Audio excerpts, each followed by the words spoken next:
Ok, listo. Estamos grabando. Y bueno, pues, ¿alguien recuerda de qué estábamos hablando a finales de la sesión pasada? Solo por curiosidad, si no, igual ahorita lo voy a retomar, pero ¿alguien, algo? ¿Recuerdan? Como con qué nos quedamos en el tintero. También ya pasó mucho tiempo, yo lo entendería, ¿no? Pero Teorema de Bayes, ájele, eso es todo. Muchas gracias, Isaac. Muchas gracias, muchas gracias. Ah, el reverendo Tomás Valles. Yo creo que él no sabía lo revolucionario que iba a ser su resultado. Yo creo que justamente él bueno, no sé, ¿no? Tendría que leer una buena biografía de Tomás Valles, si es que hay alguna, ¿no? Luego las biografías son muy interesantes, ¿no? Porque hay autobiografías, pero pues también hay biografías escritas por otras personas. Y es interesante ver qué dice alguien de cómo vivió alguien más. Y a veces cuando tienes la autobiografía es padre ver qué dice la misma persona de sí mismo, ¿no? Y no siempre es lo mismo, ¿no? Entonces ahí uno pues puede entrar en hipótesis, ¿no? Que uno puede construir al respecto. Y esto lo comento también porque finalmente recordemos que, pues que todo esto que estamos estudiando lo hicieron personas como ustedes, como yo, que muchas veces uno dice, ay, no, pues ellos son unos genios. Varios de ellos sí, o de ellas. Pero un genio, una genio, genia, o como le queramos decir, no es nada sin un contexto que permita que eso se exprese, ¿no? Entonces, eh, a final de cuentas, uno puede ser muy, muy, muy, muy, muy genial, ¿no? Tener una facilidad para muchas cosas o para una en concreto, pero si tu contexto no te permite que eso se desarrolle, se manifieste, sea reconocido, pasa a formar parte de las 751.333 cosas que simplemente nadie se da cuenta que ocurren en la vida, ¿no? Entonces lo comento porque, pues a veces uno piensa, ay, no, yo qué le voy a aportar a la ciencia o yo qué voy a poder decir de estos resultados. No se crean, ¿eh? O sea, muchos, en una de esas, por pura probabilidad, alguno de ustedes le tocará seguramente eh, hablarnos de algo interesante. Aunque bueno, también por prueba puede que no. Por prueba puede que no. Ujú. Muy bien. Entonces, em, érase una vez la pandemia, ¿no? Y érase una vez ustedes. Bueno, en realidad esto que les voy a contar aplica para las pruebas rápidas de detección de COVID, pero sí quiero adelantarlo. Aplica en general para cualquier prueba de diagnóstico binaria, es decir, cualquier prueba que arroje un resultado de 0 o 1. ¿A qué me refiero con esto? A que, por ejemplo, ay, perdonen que borré una raya que no sé si alguien la dibujó, ¿eh? Ustedes también pueden dibujar, pero pensé que había sido yo. Sí, ustedes también pueden, no sé. Luego en el grupo pasado me hacían caritas felices, ¿no? Y cosas así. También ustedes pueden divertirse en el pizarrón. Eso, gracias. Les comentaba esto porque una prueba de diagnóstico binaria no necesariamente es una prueba médica. Por ejemplo, un polígrafo. Un polígrafo es un instrumento que utilizamos para decir si alguien está mintiendo o no, por ejemplo, ¿no? Eso es un resultado binario, ¿no? Decir si alguien miente o no. Tenemos también, por ejemplo, un radar. Un radar ayuda a detectar si hay un objeto extraño en cierto perímetro o no. También es una prueba de detección binaria. Otro ejemplo de prueba también médica, pero no para detectar enfermedades, una prueba de embarazo. Por ejemplo, una prueba de embarazo es una prueba cuyo resultado también es binario. Bueno, no es cierto, ya estrictamente hablando, la prueba de embarazo puede dar positiva, negativa y no válida, ¿no? Entonces, tampoco es que sean binarios binarios, pero digamos que la idea es que sea una prueba que te diga si hay o no una condición, ¿no? En ese sentido, sí sería. Y también se les conoce como pruebas indicadoras. Entonces, ¿por qué comento todo esto? Para que este ejemplo que vamos a ver, que es concretamente aplicado a las pruebas rápidas que se liberaron durante la pandemia, pues finalmente nos permita reconstruir, vamos, que nos permite entender el concepto que estamos trabajando, que es teorema de Bayes, probabilidad condicional, cálculo de la intersección, de la probabilidad de una intersección. Lo podemos generalizar a cualquier tipo de prueba binaria, ¿no? O ya así abusando de ustedes y aprovechando a aquellas que saben un poquito ya de machine learning en algoritmos clasificatorios, cuando tenemos un problema de clasificación binaria, pues justamente todas estas métricas de evaluación que nos permiten hablar de la precisión, la exactitud, ¿qué es? Precision, recall, accuracy, ¿no? Todo eso se retoma, ¿no? Se retoma de esto que estamos viendo, aunque nosotros lo vemos en un contexto bastante específico, ¿ok? Recuerden que en matemáticas algo que nos encanta hacer es partir de un caso particular para generar intuición y después generalizarlo, valga la redundancia, al caso general, ¿no? Entonces, de la intuición vamos a construir las definiciones y después procederemos con las generalizaciones. Bla, bla, bla, bla, bla, bla. Vamos a darle. A ver. Entonces, un día ustedes iban por la calle, ¿no? Es más, miren, siempre llevo hablando del ejemplo del COVID, pero ¿por qué no ahorita hablamos de otro ejemplo? Iba a aplicar igual. O sea, igual en términos de que voy a hacer los mismos cálculos. ¿Por qué me surgió esto ahorita? Porque dije, bueno, ya llevo varios semestres siempre usando el del COVID en clase. Hay uno que me gusta también mucho, que tiene tiempo que no veo, que es el de las pruebas rápidas para detección de VIH. Y al igual que en la prueba del COVID, por ejemplo, no sé si ustedes han visto que luego en el metro, ahí mismo en la UNAM, hay campañas de pruebas gratuitas, rápidas, para detectar si uno es portador de VIH o no. Entonces ustedes van ahí pasando un día por el metro CU, ven que hay una campaña de pruebas rápidas y dicen, ah, me voy a hacer una prueba de VIH porque pues, es gratis y pues para ver qué onda, ¿no? Y resulta ser que la prueba les da positiva. Y lo comento porque también quisiera que usted... Ay, perdón, borré la carita. Ay, discúlpenme. Es que me ocupaba espacio, pero es más, miren, la voy a volver a poner, pero aquí arribita. Ahí está. Disculpa, Mir, que borré la carita. Ay, muy bien, Sun Yon. Tristemente. Ahí estamos. Sí, la verdad me gusta que interactúen porque pues así me doy cuenta de que son personas, ¿no? Entonces lo que comentaba yo es que, pues sí, uno se hace una prueba rápida, ¿no? Y pues es normal, ¿no? Yo al menos si a mí me pasara esto, pues se espanta uno, ¿no? Dice, ay, no, ya tengo VIH pues genera una sensación de preocupación y demás. Déjenme decirles algo. Puede ser, claramente, ¿no? Que uno sea portador de VIH si el resultado es positivo, pero hay que ser muy críticas en términos de, no es lo mismo hacerse una prueba rápida porque tenían tiempo y un día iban pasando por el metro, se la hacen y les da positiva, que hacerse una prueba rápida después de una posible situación de riesgo. ¿A qué me refiero con esto? A que la probabilidad de que, de que tengan VIH si estuvieron expuestos en una situación de riesgo es mayor que si simplemente un día van pasando por el metro y deciden hacerse la prueba nomás porque sí. Habiendo aclarado eso, de todas formas, aunque no hayan tenido situación de riesgo, yo estoy seguro de que da una prueba positiva de este estilo y uno se preocupa, ¿no? Pero si no estuvieron expuestos recientemente, ¿no? En alguna situación que pudiera derivar en el contagio o en que adquirieran la aportación del virus, yo les diría, antes de uno sentirse muy mal, revisemos este cálculo. ¿Por qué? Porque nos vamos a preguntar por la probabilidad de que de verdad alguien esté enfermo, o en este caso sea portador de VIH, que ojo, aquí sí también quiero aclarar que portar VIH no es sinónimo de estar enfermo del síndrome de inmunodeficiencia adquirida. Uno puede ser portador de VIH hoy en México y disponemos de los medicamentos y los tratamientos antirretrovirales suficientes para que cualquier persona que porta el virus pueda tener una vida plena, sana.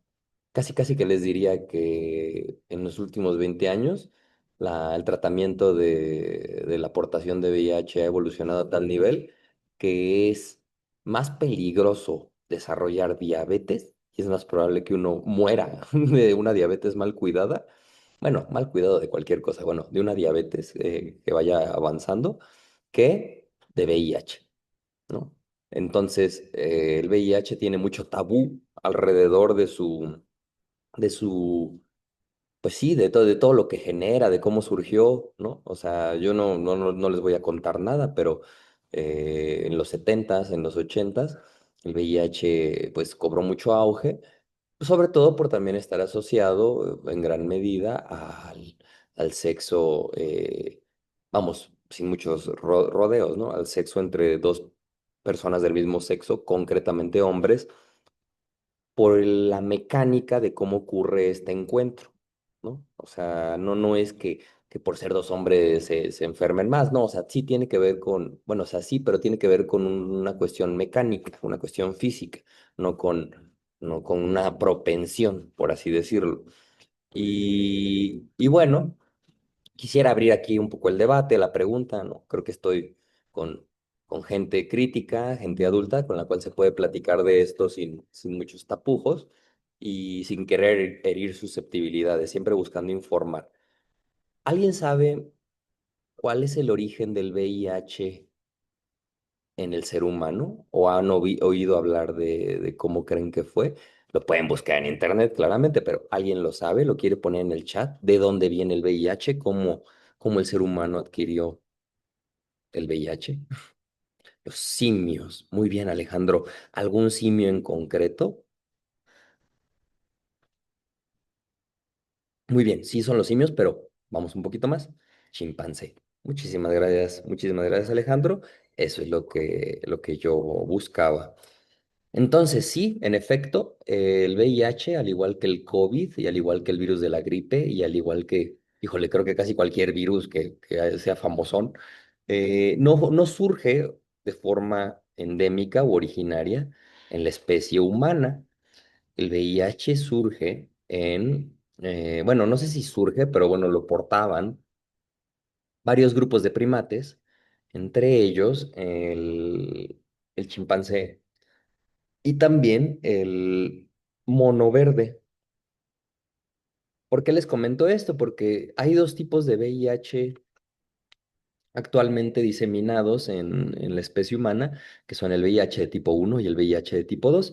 El de tipo uno es el que migró del chimpancé al humano y el de tipo 2 el que migró del mono verde al humano. Y la pregunta del millón, uno se pregunta, ¿y cómo migró del chimpancé al humano? Y aquí es donde luego hay explicaciones un poco morbosas, la verdad, porque pues se habla, ¿no? De que no, pues algún humano tuvo un encuentro sexual con un chimpancé y así lo adquirió. Miren, yo no tengo evidencia de que eso no haya ocurrido, no haya sido así o no sea así, ¿no? Pero yo no sé si ustedes conocen o han visto en el zoológico o alguna vez a un chimpancé. ¿Saben cómo son los chimpancés en términos de, vamos, es un animal calmado o es un animal que tiende a ser un poquito ruidoso, escandaloso, incluso agresivo, ¿no? Eh, y no solo eso, ¿no? O sea, los chimpancés no son este simio, es más, los gorilas, que son más grandes que los chimpancés, tienden a ser mucho más pacíficos, por así decirlo, que los chimpancés.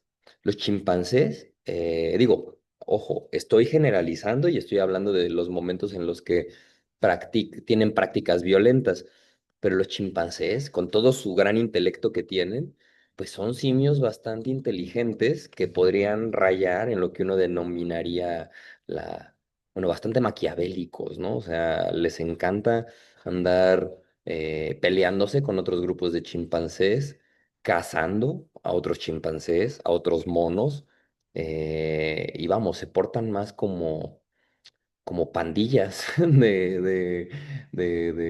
pues sí, si lo quieren ver como gangs acá de gente de chimpancés que van por el bosque y son bastante violentos. Entonces, una relación sexual entre un humano y un chimpancé por mucho que ustedes me la quieran contar, yo no veo manera en la que un chimpancé lo haría o lo permitiría. Un chimpancé tiene la fuerza, el otro día lo leía, como de 6 hombres adultos y, y no es de un temple tranquilito. Todo esto para desmentir el mito de que se piensa que así migró el VIH de los simios al humano, ¿no? O del mono verde al humano. ¿Cómo es más probable que se haya dado esto? Por alimentación. ¿Qué sí pasa en África Central, en el Congo, en Tanzania, en Botswana, ¿no? O sea, comen chimpancé, eso sí pasa, ¿no? O sea, y también comen mono verde, eso también pasa. Cazan a estos animales y por zoonosis, ¿no? Por el contacto de fluidos, porque pues sí, cuando matas un chimpancé, finalmente pues, la carne tiene sangre. Si un humano tiene alguna herida en su boca, pues, se pone en contacto fluido con fluido y pues a final de cuentas el virus puede que sea capaz de mutar lo suficiente para, una vez estando en el organismo humano, pues poder secuestrar la maquinaria celular y derivar en la condición de replicarse, ¿no? El virus. Entonces, lo más probable es que haya sido por alimentación. Al igual que el caso del virus del COVID. El virus del COVID, el pariente, bueno, el animal que tiene un virus, que es el pariente más cercano del virus que originó la pandemia de 2020, es el pangolín. El pangolín es como un armadillo que es consumido en África y también en Asia.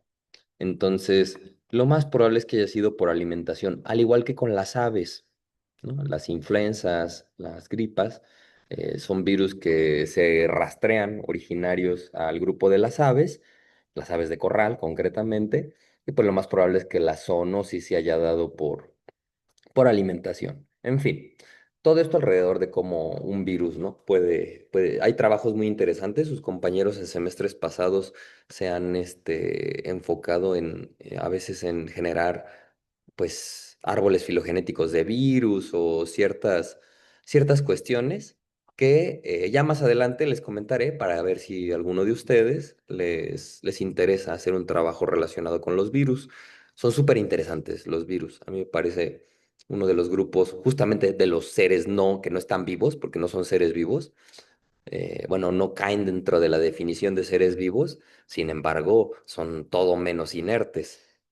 ¿Saben por qué los virus no son considerados seres vivos? Alguien que no sea biólogo o bióloga.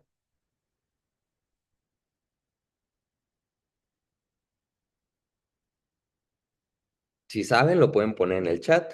Si no, ahora sí, algún biólogo o bióloga que nos ilustre con bueno, o que nos proponga por qué los virus no son considerados seres vivos, compañeros, Porque compañeras. son como sistemas que carecen de ciertas características, como, o sea, que sí tienen los seres vivos, como el metabolismo, reproducción. Correcto. eh, sí, Muy bien, Alan, muy bien. Concretamente no cuentan con una maquinaria celular tan compleja, ¿no? Y muy concretamente son incapaces de replicar su material genético por ellos mismos, ¿no? Los virus se caracterizan porque cuando infectan alguna célula u organismo, secuestran la maquinaria celular de replicación y es de esa manera en la que logran generar pues sí, ¿no? Un- la replicación de su material genético, ¿no? Lo que le llaman los viriones, partículas víricas. Muy bien, gracias, Alan. Por eso no se les considera seres vivos, pero de que, aunque no sean seres vivos, igual matan un montón de seres vivos, ¿no? Entonces, sí es importante que los consideremos. Ok, y entonces, esta es la pregunta que nos interesa contestar, ¿no? Mi prueba dio positiva, ¿qué tan probable es que yo de verdad esté enfermo? Ok. em, y perdonen, ya volví a borrar la carita. Bueno, me voy a subir un poquito para no borrar las de ustedes, ni la que está triste, ni la otra. Las voy a dejar así. Ok. Las farmacéuticas, como yo les comentaba, al momento de lanzar una prueba rápida a mercado, que en el caso del VIH o del COVID, ambas cuentan con pruebas basadas en anticuerpos y con pruebas basadas en antígenos. ¿Ok? Em, Ahorita no quisiera yo ahondar mucho en qué es un anticuerpo, qué es un antígeno, o sea, sí, sí lo quiero ver, pero solo les diría que ambas pruebas, bueno, un anticuerpo digamos, es una molécula que nuestro organismo construye o genera cuando un, un cuerpo, una entidad, una sustancia, un ser extraño al organismo entra en el organismo y entonces el sistema inmune va ahí como si le hiciera un molde, ¿no? Como si le hiciera un sellito, un molde, un vaciado de yeso. Digo, estoy abusando de los términos, pero sí, como si le hiciera un molde a ese nuevo organismo, el anticuerpo lo que va a hacer es funcionar como ese molde y una vez que ese molde se pega a esta entidad extraña, el sistema inmune es capaz de reconocerlo como ajeno, como extraño y como algo que debe de erradicar, encapsular, fagocitar.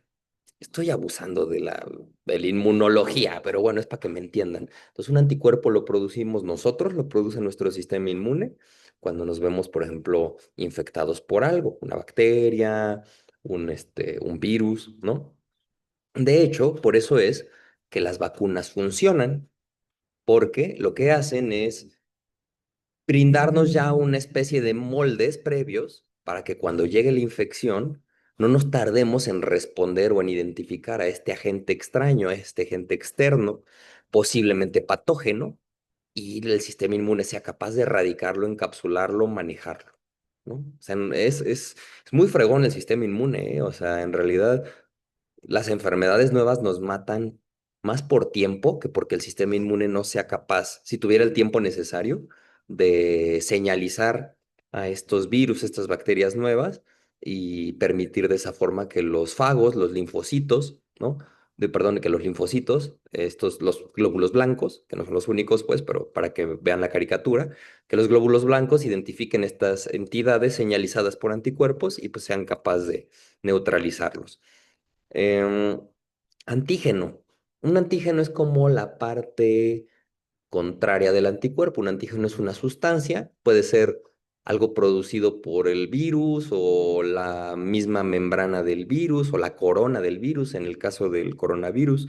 De hecho, por ejemplo, había una vacuna, no recuerdo ahorita cuál, pero que lo que hacía era, para el COVID, que lo que hacía era inyectarnos la secuencia de ARN mensajero vía un virus atenuado, pero esa secuencia de ARN mensajero que traía el virus codificaba para la proteína Spike, que es la proteína que hace que el COVID se vea como con estas cositas, ¿no? O sea, cuando veían la caricatura del COVID que lo hacían como así, pues la proteína Spike, digamos que es la que, digo, lo estoy haciendo muy feito, ¿no? Pero más o menos algo así.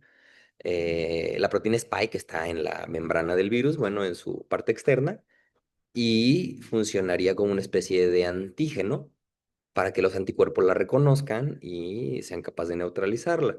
Entonces, esta vacuna era muy interesante porque solo te metía el ARN mensajero que cuando entraba a tus células, hacía que algunas de tus células codificaran bueno, si generaran o manifestaran fenotípicamente la proteína Spike, y entonces el sistema inmune reaccionaba a esas células y de esta forma, pues, podía reconocer al COVID cuando la célula, el virus de verdad entraba en nuestro cuerpo, ¿no? Entonces, los antígenos los generan, digamos, las entidades externas, los anticuerpos los producimos nosotros, pero ambos, tanto antígenos como anticuerpos, pueden ser detectados por estas pruebas rápidas. Hay pruebas rápidas a base de antígeno y pruebas rápidas a base de anticuerpo.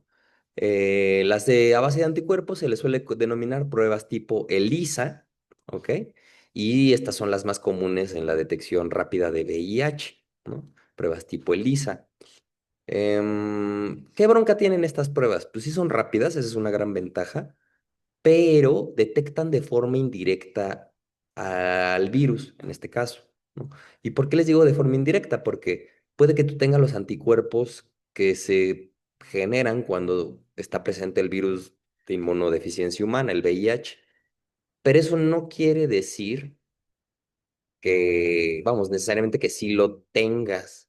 O sea, tú puedes tener los anticuerpos quizás y no tener en ese momento al virus. Bueno, el caso del VIH es un caso especial, pero por ejemplo, en el caso del COVID, eso era algo común, ¿no? Que si tú salías positivo a anticuerpos del COVID, pues no necesariamente todavía tenías al virus, quizás tu sistema inmune ya lo había erradicado. Es más, el virus del VIH, de hecho, por eso es tan era tan letal porque como el nombre lo dice, es el virus de inmunodeficiencia humana y la enfermedad que genera se llama síndrome de inmunodeficiencia adquirida. Y como ustedes podrán pensar, pues imagínense tener inmunodeficiencia provocada por un virus, pues básicamente no están siendo ustedes capaces de producir anticuerpos para detectar al virus. O sea, ese virus literalmente atacaba al sistema que lo iba a erradicar. Entonces, pues por eso era un virus tan letal, porque no había manera de estimular al sistema inmune para que lo reconociera, ¿no?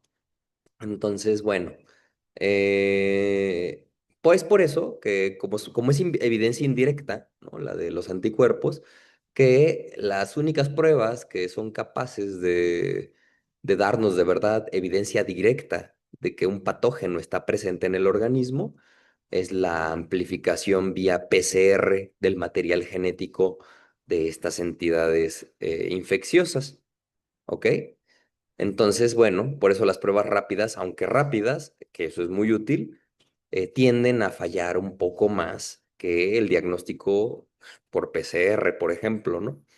Y por lo mismo, recuerdan en la clase pasada yo les decía, pues que las farmacéuticas deben de publicar, cuando lanzan una prueba rápida a población general, deben de publicar estos números. ¿Cuáles números, Rafa? Ah, miren, pues estos. Debe de publicar la probabilidad de que una prueba rápida dé positiva, dado que la persona de verdad está enferma. A esto se le llama sensibilidad. Deben de publicar la probabilidad de que una prueba dé negativa, dado que la persona esté sana. A esto se le llama especificidad. ¿Ok? Y además, tenemos otro dato muy importante que aunque es una estimación, nos sirve, que es el dato de la prevalencia, en este caso del VIH, vamos a poner así, la prevalencia o la proporción de personas con VIH que se estima hay en México. Eso es la prevalencia. ¿En qué proporción está presente una condición en la población? ¿Ok? Yo no me acuerdo actualmente del número que se estima para México. Ahorita lo vamos a revisar en internet. Pero bueno, es un número que es un poco bajito en comparación sobre todo con los países del África subsahariana, pero tampoco es tan bajito, ¿eh? O sea, lo digo sobre todo porque hay una falsa creencia de que pues como no somos África, pues que no tenemos quizás que tomar medidas para protegernos, ¿no? De la transmisión de este virus. Y pues bueno, o sea, sí, creo que está de más decirles que sí lo hagan, ¿no? Sí cuídense, sí protéjanse, porque pues a final de cuentas esto es cuestión de probabilidad y bueno, ¿no? O sea, uno no sabe cuándo a uno le va a tocar. Entonces, bueno, estas tres cantidades nos van a servir para responder la pregunta de abajo. Pero antes de eso, yo quisiera que entendamos lo siguiente. A ver, vamos a hacer mi diagrama, espérense. Ok, y aquí está. Ok, este es mi omega de ahora, ¿no? Y pues, ¿qué pasa aquí en este omega?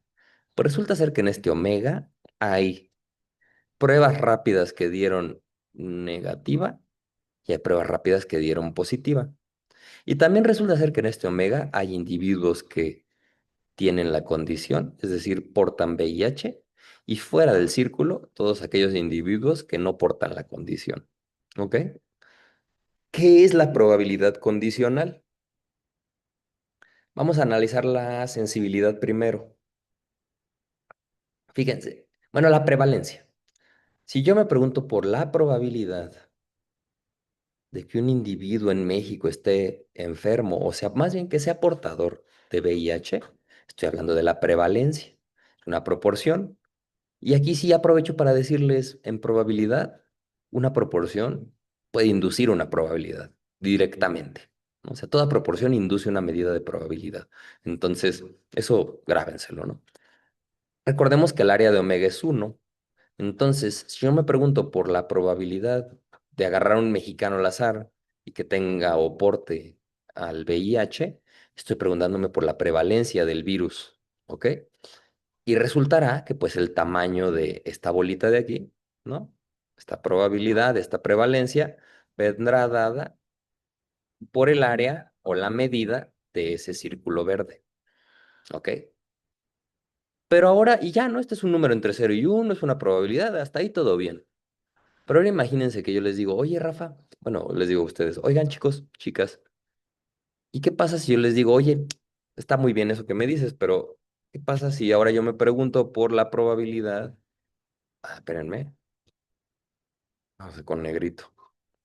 ¿Qué pasa si ahora yo me pregunto por la probabilidad de que, dado que alguien está enfermo, la prueba de positiva, es decir, la sensibilidad, entonces, este dado me está diciendo algo que ya ocurrió. La probabilidad condicional se utiliza sobre todo para incorporar más información a un cálculo, ¿ok? Y esto visualmente se ve de la siguiente forma, a ver si lo logro esquematizar. Como ya sabemos que la persona o el universo de personas son las personas portadoras de VIH, entonces mi omega se redefine a un omega que voy a llamar omega primo, ¿no? Prima, en donde todas las personas portan VIH y solo hay aquellas que tienen negativa y prueba positiva. O sea, hay un reescalamiento de omega, ¿ok? ¿Para qué? Ah, pues yo me estoy preguntando por la probabilidad de que la prueba dé positiva. Entonces, entonces, por ejemplo, aquí tenemos esta área de aquí, que representada acá, fíjense, es esta área de aquí. Es aquel universo, bueno, aquel conjunto en donde las personas portan VIH y intersección, la prueba dio positiva, ¿ok? Entonces, ¿cómo calculo esta probabilidad de acá? Básicamente, me voy a fijar en el área, vamos a ponerlo así, en el área que ocupa la intersección de estar enfermo y tener prueba positiva, dividido o normalizado entre lo que sabemos que ya ocurrió, que es que la persona está enferma, bueno, es portadora de VIH, ¿ok? Entonces, recordemos que Rafa en este momento está usando la palabra área como sinónimo de medida de probabilidad. ¿Cómo sacó el área de la palomita sabiendo que la persona porta VIH? Pues me tengo que fijar justo en el área de la palomita intersectada con eso que yo sé que pasó y sacar esa área qué tan grande es, pero respecto a este nuevo omega, ¿ok? O sea, ya no estoy viendo todo el universo de personas, ya solo estoy viendo a aquellas que tienen VIH. Entonces se rescala omega y es por eso que vemos esta fracción del lado derecho, ¿no? Este cálculo, este cociente. Yo quiero saber esta nueva área y para saberla divido el área azul entre el área verde, ¿ok? Eso me va a dar una nueva, bueno, puede darme un nuevo número o puede dejármelo igual. Ese nuevo número puede ser mayor, menor o igual. Pero antes de entrar en ese punto, quisiera preguntarles, ¿está claro en este ejemplo qué representa la probabilidad condicional y cómo se calcula o por qué se calcula con esta división? Esta pregunta va para todos, para todas y sobre todo también a mis compañeros, compañeras biólogos, biólogas, si está claro esto de probabilidad condicional. Si no, por favor, hablen en este momento para tratar de repetir la explicación. Si está todo bien, ¿por qué puede ser mayor? Ah, pues porque no sabemos en esta nueva área, Diego, si la palomita ocupa una mayor proporción. que la que ocupaba antes. O sea, aquí de mi dibujo quizás no se sigue, pero la probabilidad puede ser tanto mayor como menor, finalmente, porque si esta área verde, mira, ajá, a ver si puedo hacer un dibujo que lo ejemplifique ese caso que tú preguntas. A ver, déjame hacerlo con cuidado. Entonces, a ver, aquí sería, por ejemplo, ajá, a ver, ok, vamos a hacerlo así. A ver, control Z, déjame, no hago las áreas iguales porque si no esto no va a jalar. Entonces imagínate que estamos en este universo, donde del dibujo, Diego, yo digo que del dibujo se sigue que la probabilidad de que la prueba dé positiva es menor. Por lo que tú quieras. La probabilidad de que la prueba dé positiva es menor en este escenario. Pero ahora te digo, mira, pero las personas que yo voy a analizar, ay, perdón, coman Z, déjame agarro el lápiz. Las personas que yo voy a estudiar, Diego, son estas, las que están enfermas. Ay, perdón, así, están enfermas y aquí afuera están sanas. Bueno, aquí hice la bola y la cara. Bueno, ahí está la cara, ¿no? Dentro de esta bola está el conjunto de personas enfermas. Entonces, fíjate, Diego, en el dibujo original, donde no estábamos considerando si las personas estaban enfermas o sanas, claramente del dibujo, y estoy aquí abusando, ¿no? Pero bueno, del dibujo se ve que el área de la palomita es menor que el área del tache. Sin embargo, sabiendo que están enfermas, ¿no? Redimensionando omega, ahora esta bola se vuelve un rectángulo que es omega prima, ¿no? Y todas las personas están enfermas ahí. Y fíjate, del dibujo lo traté de hacer así a propósito. La palomita y el tache ahora ocupan áreas más tipo punto 5 y punto 5. O sea, estoy abusando del dibujo para hacer ver el punto. Pero así como la probabilidad puede ser menor, también puede aumentar. ¿Está claro, Diego? No sé si el dibujo ayudó a contestar la pregunta.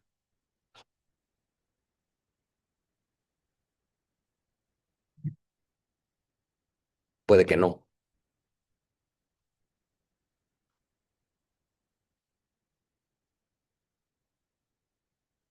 Sí, porque en este caso, digamos, en el original, la probabilidad de la palomita, acá en omega, ¿no? Pues pon tú que vamos a decir, si la probabilidad de la palomita en omega era, siguiendo del dibujo, punto 2, pues acá en el nuevo escenario, sí es como las personas que no se han hecho la prueba y no saben exactamente, exactamente, Diego. Pero justo, la prueba condicional puede tanto darte una prueba mayor como una prueba menor.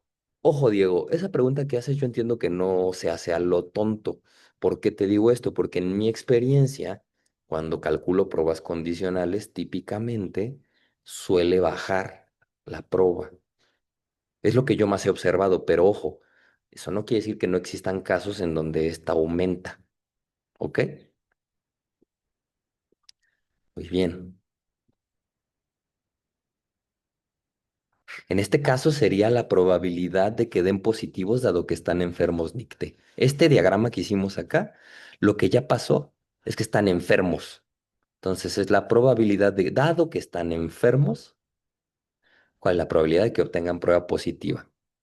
El orden, y mira, eso nos encanta en matemáticas, escribir al revés de cómo hablamos. Lo que está después de la raya vertical es, dado que algo está enfermo, dado que alguien está enfermo, ¿cuál es la probabilidad de que la prueba dé palomita, dé positiva? Se puede plantear la inversa, ¿no? Pero en este caso estamos viendo esa.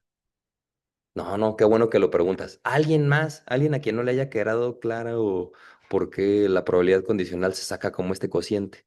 Aprovechen, aprovechen, con toda confianza. Yo sé que varios de ustedes ya lo vieron hasta el cansancio, ya lo conocen. Qué bien, miren, manita para arriba, muy bien. Pero para varios o para varias puede que esta sea la primera vez que lo hayan visto. Entonces, y ojo, si ahorita no les queda claro, no se preocupen, en la tarea lo voy a preguntar y ahí seguramente me van a contactar. Entonces no hay problema. Pero, insisto, ¿alguien más quiere que repasemos este cálculo o puedo proseguir? ¿Dijo tarea, profe? Sí, todavía no la dejo. No sé, tranquilos, tranquilos. Pero en la tarea va a haber un ejercicio de este cálculo que vamos a hacer con otra enfermedad. ¿Ok?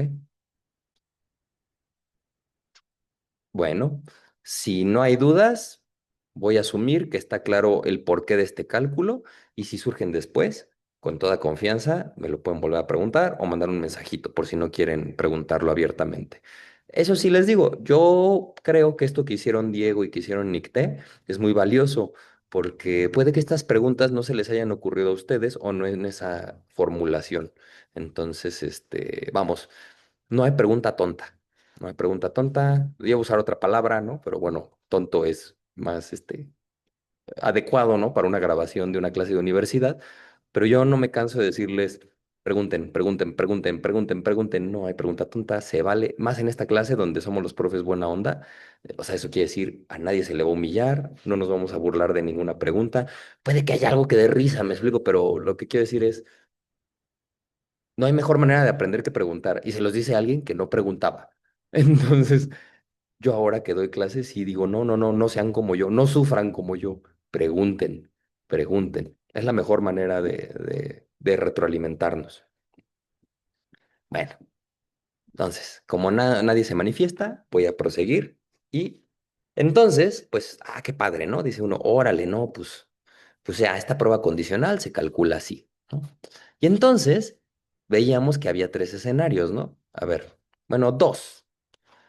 Uno de ellos nos plantea que a la hora de hacer esta división puede ocurrir, escenario uno, ahora vamos a ponerle camino uno, que esto dé igual a la probabilidad de que la prueba dé positiva.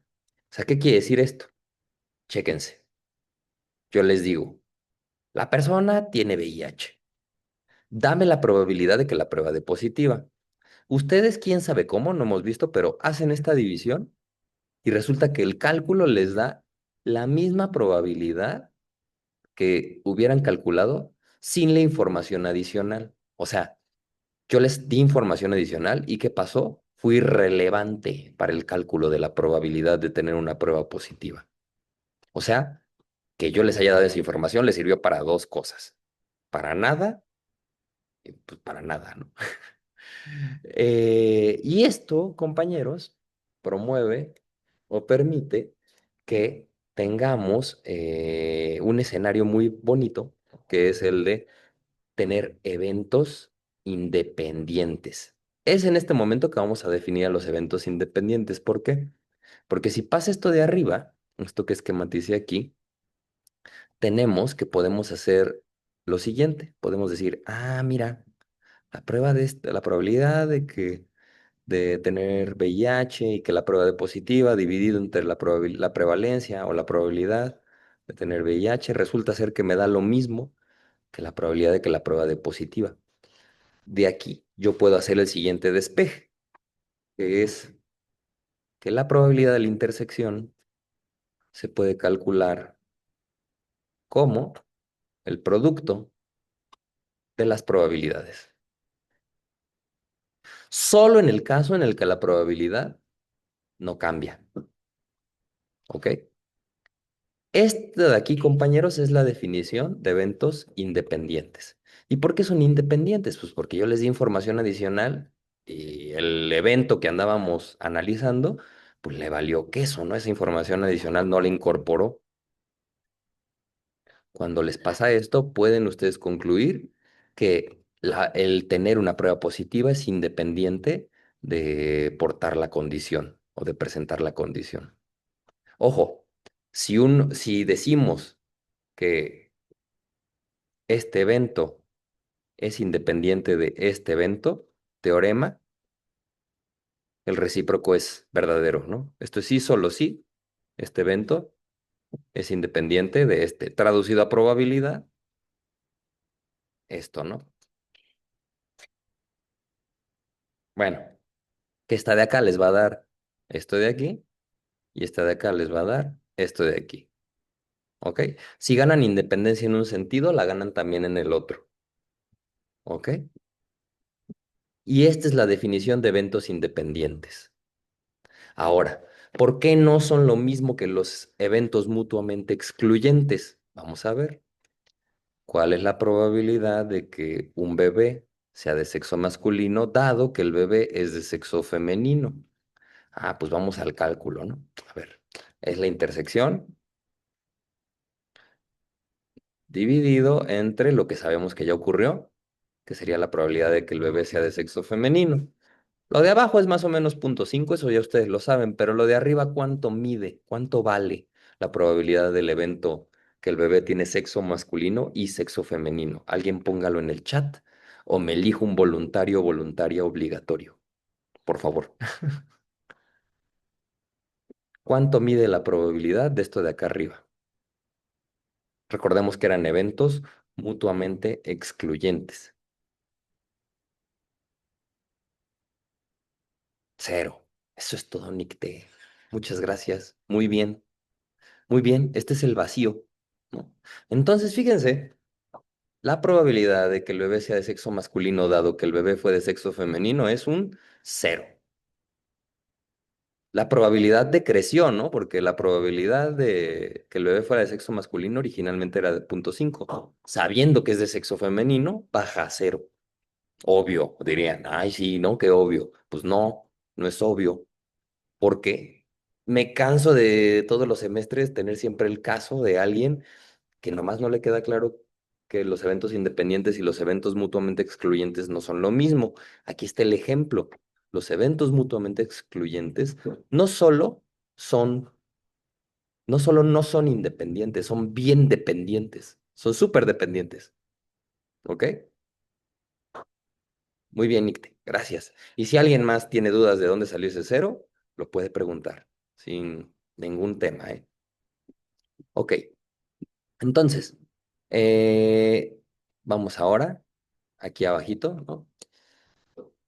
Volvamos a la pregunta que sí nos interesaba de verdad. Bueno, la que, vamos, esta digo que es la pregunta que nos interesa porque es el escenario en el que podemos estar. Voy por la calle, mi prueba dio positiva, sé que dio positiva. ¿Cuál es la probabilidad de que yo de verdad esté enfermo? No la que estábamos viendo arriba, este es al revés. Entonces, esto se calcula con esta intersección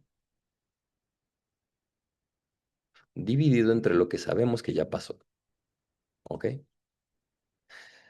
Detalle. Uno dice, ah, pues para hacer este cálculo, pues nada más sustituyo arriba y abajo, pero ¿qué creen? Esta no la conocemos. Y esta menos, pero, pero esta de arriba no la conocemos, ¿ok? Y aquí uno dice, órale, Rafa, no, pues qué padre, me diste una fórmula que me sirve para nada. Y yo, en efecto, así fue la definición de probabilidad condicional. Y pues yo me imagino que en algún momento el buen Tomás Valles, al enfrentarse a esto en algún escenario, agarró y dijo, pues sí, mira, yo no conozco la probabilidad de la intersección, pero ¿qué crees? Que si yo evalúo esta otra probabilidad, ¿ok? Fíjense, ¿eh? Esto se construye así, ¿no? Con la intersección dividida entre la probabilidad de lo que ya pasó. Muy bien. Fíjense en lo siguiente. Afirmación. Rafa afirma que la intersección conmuta. ¿Qué quiere decir eso? Que este conjunto es el mismo que este conjunto. Ver la intersección de A y B es equivalente a ver la intersección de B y A. Entonces, ¿qué tengo aquí? Tengo dos ecuaciones, tengo una cosa desconocida en las dos ecuaciones, pues puedo despejar de una y sustituir en la otra. Entonces, a esta la de arriba le voy a llamar 1, a esta de abajo le voy a llamar 2, y entonces despejando la probabilidad de la intersección de la ecuación 2, voy a sustituir en la 1. ¿Ok? Probabilidad de la intersección es igual a la probabilidad de que la prueba de... Ay, perdón, no es cierto. Déjenme, le borro aquí porque ya me equivoqué. Ajá. Sería igual a la probabilidad de que la prueba de positiva, dado que alguien está enfermo, despejando de 2 la intersección. Esto está dividiendo, pasa multiplicando. Ahí está, ¿no? Entonces, esto yo lo puedo sustituir en 1. ¿Y cómo me queda 1? Me queda como la probabilidad de estar enfermo dado que la prueba dio positiva igual a este producto que reemplaza la intersección por la prevalencia, dividido entre otra cosa que desconocemos, pero ahorita solamente concéntrense porfa en el numerador y déjenme decirles algo. El numerador es, ustedes dirán, órale, Rafa, lo cambiaste por otra cosa que tampoco entiendo. Pues justamente no, porque esta cantidad de aquí es la sensibilidad que la farmacéutica reportó y esta cantidad de acá es la prevalencia que el gobierno la reporta. O sea, cambiamos una cosa que desconocíamos por una multiplicación de dos cosas que sí conocemos. Les presento en este momento el teorema de Bayes en su primera versión, ¿ok? Con el denominador va a pasar algo similar, nada más que ahí vamos a aplicar otro resultado, ¿ok? Pero antes de proseguir, bueno, más bien, justo les iba a decir, ay, de hecho, se me olvidó decirles que hoy me tenía que ir a las 5 en punto porque tengo una otra clase. No, no va a ser así todos los lunes, nada más es esta ocasión, pero sí les iba a pedir que continuáramos mañana, ahorita que dieran las 5. Pero antes de que eso ocurra, ¿está clara esta sustitución? ¿A alguien alguien no entendió por qué hice lo que hice? Ok, ok. ¿Alguien más? ¿Todo bien? ¿Todo bien? ¿Todos dedito para arriba? De todas formas, perfecto, perfecto. Esto es un repaso para todos, todas los que ya cursaron probabilidad y es una presentación del concepto de probabilidad condicional para aquellos que nunca lo han visto. Mañana voy a seguir con este ejemplo concretamente y vamos ya a hacer el cálculo para que tengan ya un ejercicio como el que va a venir en su primer tarea. Em, bueno, si quieren investigar algo más del VIH o les surgen preguntas para mañana, con mucho gusto, lo podemos checar. Y pues este fue el teorema de Bayes en su primer versión. Digo en su primer versión porque no es la versión fuerte, la versión completa. Pero ya de aquí uno empieza a ver cómo el buen Bayes, pues fue bastante ingenioso en decir, oye, pues yo no sé cómo se calcula esto, pero ¿qué crees? Si lo cambio así, sí sé cómo se calcula. ¿Ok?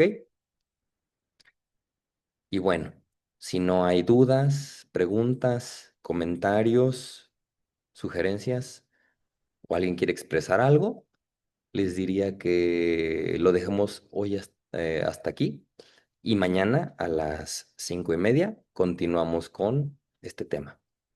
¿Está bien? Perfecto. Muy bien, Pedro. Sale.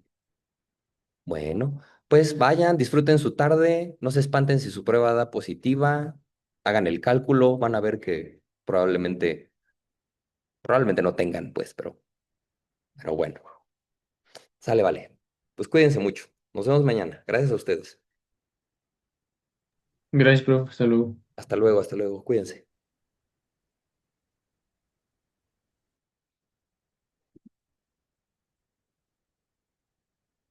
Saludos, saludos a todos, a todas. Adiós.